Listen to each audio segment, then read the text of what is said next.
السلام علیکم ورحمۃ اللہ وبرکاتہ۔ بڑی سے بڑی حاجت کے لیے، بڑی سے بڑی مشکل اور بڑی ضرورت کے لیے یہ 3 دن کا بہت ہی آسان اور مختصر عمل ہیں۔ جو آدمی بھی نماز عصر کے بعد یہ عمل صرف 3 دن کرے، بہت ہی آسان اور مختصر عمل ہیں، تو انشاءاللہ اس عمل کی برکت سے اللہ جل شانہ بڑی سے بڑی حاجت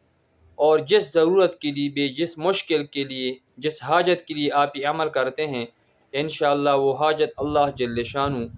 3 دن میں ضرور پورا فرمائے گا۔ تو آسان عمل ہے، میں آپ کو عمل بتاتا ہوں، غور سے سنیں۔ تو عمل شروع کرنے سے پہلے یعنی اول و آخر میں 1 مرتبہ درود شریف پڑھنا ہے، اور بہتر ہے کہ وہی درود شریف پڑھے جو ہم نماز میں پڑھتے ہیں، یعنی اللہم صلی علی محمد وعلی آل محمد کما صلیت علی ابراہیم وعلی آل ابراہیم انک حمید مجید، اللہم بارک علی محمد وعلی آل محمد کما بارکت علی ابراہیم وعلی آل ابراہیم انک حمید مجید۔ یہ درود شریف پڑھے، پھر اس کے بعد جو ہیں 11 مرتبہ یا حیو یا قیوم پڑھے، 11 مرتبہ یا حیو یا قیوم یہ کلمہ پڑھے۔ پھر دوسری مرتبہ جو ہیں 11 مرتبہ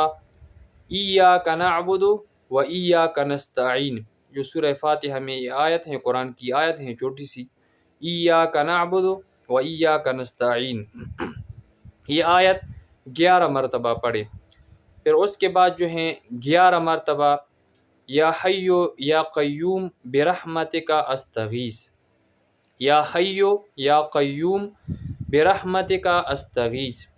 اس کو جو ہیں 11 مرتبہ پڑھے، اور آخر میں جو ہے 1 مرتبہ پھر دوبارہ وہی درود شریف جو میں نے آپ کو پہلے بتایا نماز والی، وہ درود شریف پڑھے۔ انشاءاللہ ہر مشکل کے لیے یہ جو ہیں آپ عمل کر سکتے ہیں، اللہ جل شانہ آپ کی ہر حاجت اس 3 دن کے عمل سے پوری فرمائے گا۔